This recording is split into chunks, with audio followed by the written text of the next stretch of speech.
characteristics.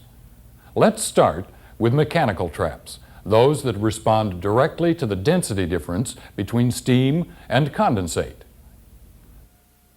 The IB steam trap is a continuous drainage, intermittent discharge device that operates on the mechanical principle. The heart of the inverted bucket trap is this bucket. In the inverted position, it acts as an open float. It is capable of functioning under very high pressures because the same operating pressure is exerted both inside and outside the bucket. A small orifice called a bucket vent is located at the top of the bucket to ensure that non-condensable gases cannot be trapped inside the bucket. Steam, air, and condensate enter the trap through an inlet tube beneath the bucket. Air and condensate are discharged through an orifice at the top of the trap. At the orifice is a valve that is linked by a lever to the top of the bucket so that the valve is closed when the bucket is in the up position. The body of the trap is a cylinder which contains the bucket. During proper operation, this cylinder is always filled with condensate to a level above the top of the bucket. This condensate provides a constant water seal above and around the bucket, preventing live steam from escaping from under the bucket.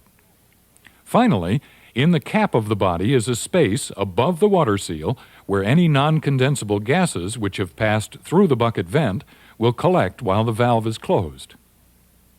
Incoming steam is trapped between the top of the bucket and the water seal below. When approximately 2/3 of the volume of the bucket is filled with steam, the bucket becomes buoyant and floats to a point where the valve is pushed toward the orifice by the bucket clip extension. The higher condensate velocity near the orifice propels the valve into the seat where it is sealed and held shut by differential pressure. Radiation causes the steam inside the bucket to cool and condense. If the condensed steam is replaced by more steam, the bucket remains buoyant and the valve closed.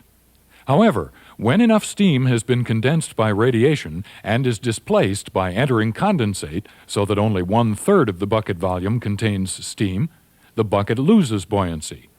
As more steam condenses, the bucket becomes heavy enough to pull the valve off its seat.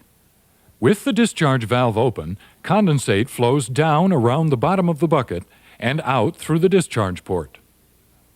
Air too rises to the top of the bucket, where it flows through the bucket vent and water seal, accumulating at the top of the trap.